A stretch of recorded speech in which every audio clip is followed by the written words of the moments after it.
Ooh, I got a spicy take for you. Huh.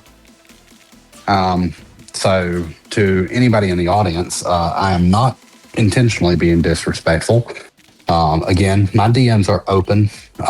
Y'all can talk to me about this in DMs if you'd like. I would say on the server, but no politics. I liked Undoom's content way back when. Before I found you, I've mentioned to you I have in my cabinet a Steven Crowder mug club, because when I got into YouTube the way we do it now, I was watching some right-wing stuff. A lot of it was Ben Shapiro owns the libs and stuff like that. Mm-hmm. Found my way to Crowder and found my way to Undoomed and a few other people. But I like this content, and I don't completely disagree with it, but with some of it. Even nowadays, the 2016 era SJW stuff, I think, was mega cringe. And giga hurt the leftist movement. And my current position, and this is where, I hope I don't offend anybody necessarily, my current position is when it comes to pronouns, she, her, fine with. He, him, fine with. They, them, fine with. I get a little bit more confused and weirded out when it comes to neo-pronouns and what's the other one? Xenopronouns? The fact that there has to be a distinction between those two things just made me feel a little ill, so I'm just gonna not. Right, yes. It's a thing where, I will use the pronoun that somebody wants me to use, if that is the thing that makes them feel better. But at the same time, I'm able to have my own opinion, and my problem is the purpose of language is to communicate with is to communicate with utility. This is why we come up with so many shorthands for things. If in your attempts to be very, very specific about your specific situation, you create so much confusion in language about what and who you are, then you've lost the plot of why we have language in the first place. I am still going to respect it, but I'm also allowed to have my opinion that we need utility for things. We do. I am 100% in agreement with everything you just said. I'm waiting address, for the but. No, there's not a but. There's not a but. If I address somebody, that's why I said I'm 100%. If I address somebody and I say she, Corvid, I'll pick on her. See, I did it. I'll pick on him for a bit. Corvid's always kind of fucked me up because their profile picture to me looks a lot like Rani.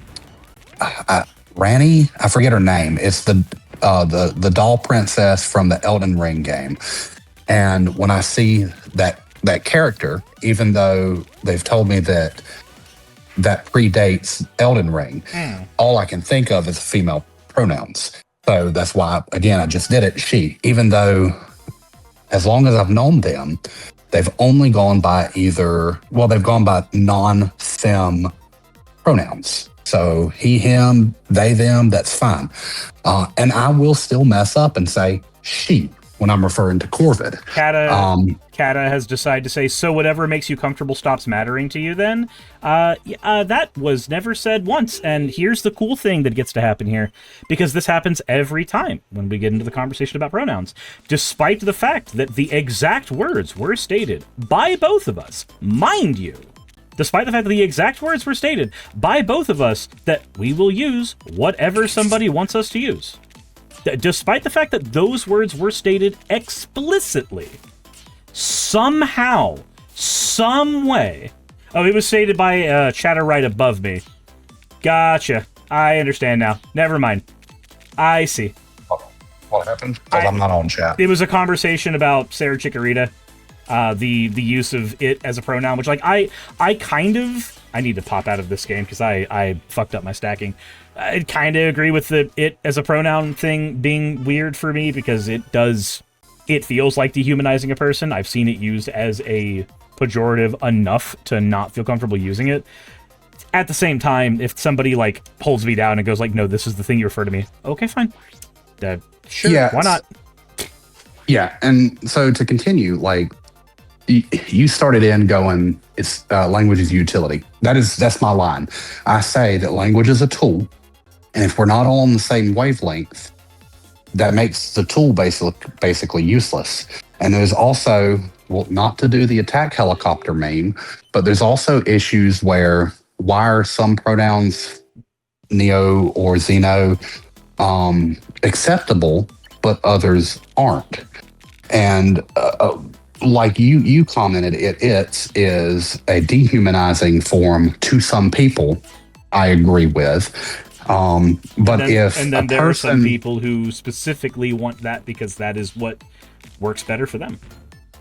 Yeah, but if a person, so for consistency purposes, for logical consistency, if a person is okay with it's, that same person should be okay if I decide that my pronouns are N-word soft A, N-word hard R. Now we see the problem. Because we're in the conversation of one has been used as a method of dehumanization that is considered flagrantly insulting to people. So if I use something that is a method of dehumanization which is flagrantly insulting to people, this seems to be what you're getting at. Yes. Now, to be clear, I don't agree with that only because, and this is going to sound really bad, I don't have the brand of neurodivergency that needs rules to be so hard and fast, because I think that conversation, humanity, like existence is more messy than that. Like when I had the pro AI dude on before, where like the issue seemed to be they needed to have the exact set of rules, like where is the exact line where it becomes art? The exact line where it becomes art is I don't give a shit and shut the fuck up. I wasn't gonna say that in the conversation, but like my line for when art begins and ends is I don't give a shit and also shut the fuck up. There are aspects of humanity that are allowed to be messy, and that's okay. We're not getting into that because I don't remember exactly what it was that he said. I'm generally anti-AI in just about everything. But there was one thing that he said, I wish I could remember it now just to at least say it, that I did agree with, and I honestly thought you were not arguing it very well. It felt like there was some inconsistency. I need to rewatch that, and I'll send you a message about that. Sure. But yeah, no. So the pronoun things, my overarching thing is I do want what's best for everybody. And so if I go to a person and say, or if I'm talking to somebody about a person and I say, she said this, and that person comes in respectfully, even if they're firm, but respectfully, hey, you said she, I prefer Zer or something. I will make an effort to use that pronoun. I don't like it. I don't like those words. But if I meet Cirrus in real life and he goes, hey, my name is Cirrus, and I go, hi, Cirrus, I'm being an asshole. And I would be an asshole if I continued using she, her instead of Zer.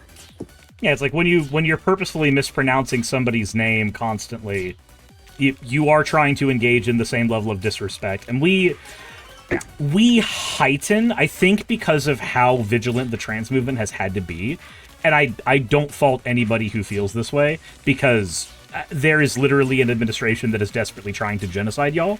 So, like, it makes sense to be as vigilant as you can possibly be. But despite the fact that these two things are identical, they are an aspect of people's identity at the end of the day, we put a lot more weight on the conversation about pronouns than we do on the conversation about names, but they are the same conversation. What honorific do you use? What honorific do you use to refer to a person?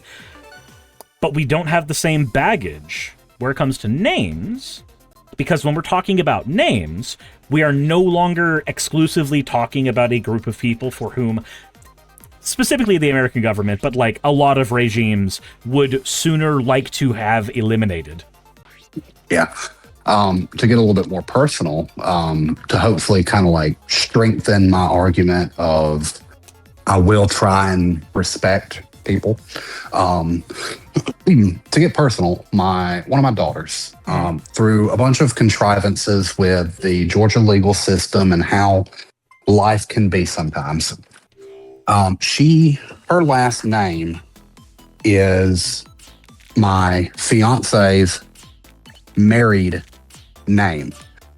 So if you were to see the paperwork, it would appear that my daughter, that we know for a fact is my daughter, is actually his daughter. Georgia legal system is stupid. I hope nobody has to deal with this bullshit. But she just turned 7 a couple days ago. So she's so used to her last name. And me and my fiance, we're not married. We're not rushing it. Like, we're going to be together for the rest of our lives unless something like really bad happens. We're very compatible. We love each other. We are just lazy when it comes to the marriage thing. Been there, done that. We don't want to, like, we're not really rushing it. It's a piece of paper at the end of the day. Yeah. Well, it's a little bit more for my case because I get more money from the VA if I'm married, but that's not like a priority for us. But so she's been like cognizant of her last name now for a couple of years. Not to mention her older sister has the same last name. Her older sister is not my child, but she's my child. So she's got those types of ties and stuff, and she'll make comments like, when are you and mama getting married, or something like that. And an eventual conversation that comes up numerous times is, are you going to change your last name from A to B? And she's like, no, I like A. I want to keep my last name A. And okay, Can I interject for just a second? Yeah. I do find it funny how one of our earlier talking points, and I do hope when K-Fox decides to cut this up into parts, there is a note that we had a conversation specifically about how easy it is to get leftists to fight with each other and divide against each other, despite being on the same side, having the same enemies, simply having a handful of ideological differences.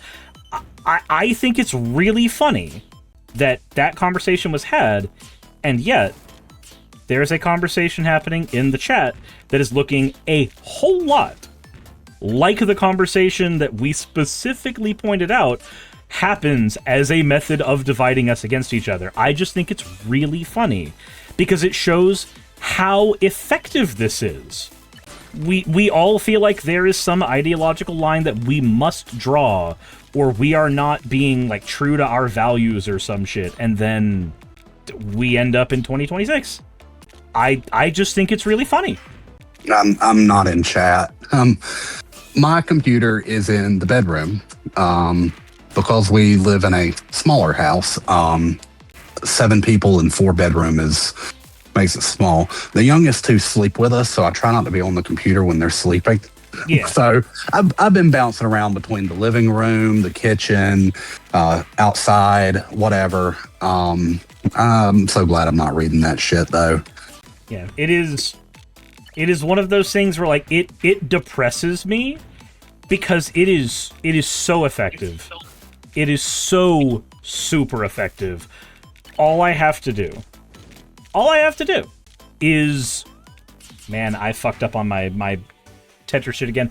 But like, all I have to do in any situation is to find what is a wedge issue that leftists will be very, very, will fight about to the ends of the earth.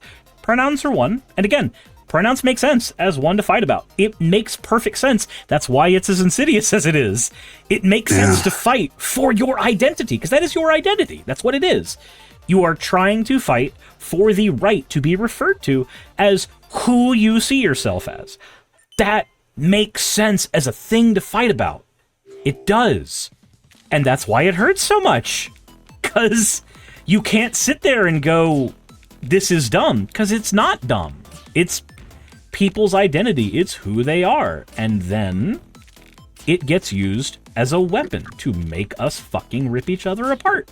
Yeah, I'm gonna say it more insidiously, and it's probably gonna piss off whoever it is that's bickering back and forth in chat. And my goal is not to piss you off, but hopefully cause some self-reflection. It's also a good thing I'm not in chat. That way I'm not picking a side here with what I'm about to say. But with y'all doing that, I hope y'all realize that if he were still alive, Epstein would love what y'all are doing right now. Considering that he's the origin point for the modern anti-trans movement, strangely enough. Well, that among other things, but since we're talking about pronouns specifically, yes. But he's one of, if not like the primary architects of the culture war. And I want to say that was specifically in an email about them developing culture wars. It's, again, it is scary how effective it is. It is. And you know, the funny thing is, it's not even unique to him. I'm sure you know about the MI6 document that was uncovered years ago that talked about Russia's plans to divide the United States on wedge issues. Yeah. Okay. So, fun fact, my friend Nick, game apologist, yeah, I mentioned that doc existed to him, and it was one of those moments where, like, he doesn't care about politics as much, he doesn't have the energy for it, and that's fine. I wish I was that person, too. And he's like, it's not that I don't trust you, it's that sounds just far-fetched enough for me to raise an eyebrow. So I brought him on stream, and it's like, okay, cool, let's find it together. Let's organically, you and I, go find this document. And when we did, and we looked at it on stream, the wedge issues that Russia wanted to divide the United States on were abortion. They were gun rights. Like, I understand every person having very, very strong opinions, one way or another, on both of those conversations, especially if their upbringing is like super religious or otherwise. I get it. I understand having those convictions. The thing is, so do your enemies. They understand you having those convictions so much. There is a document from a foreign nation that wants to destabilize us that was written to talk about exactly how to use it to destabilize us. Your convictions are valid. That's the problem. Hey, you made it to the end. I want to give an extra thanks to the patrons who allow me to do this full time. I want to thank Aaron Rail, Astral, Britzkrieg, Jemshin, Poundini, Red Joker, Victoria, Jonas, Craig, Tarika, Fireshard, Smiling GM, John, Dren Hadamada, Creeper, Sagittarius, you know I'm not saying that last part, Valis of Sereth, Ottoman Angel, Rooster Rachel, and Fire Panda, who are all my $20 and up patrons.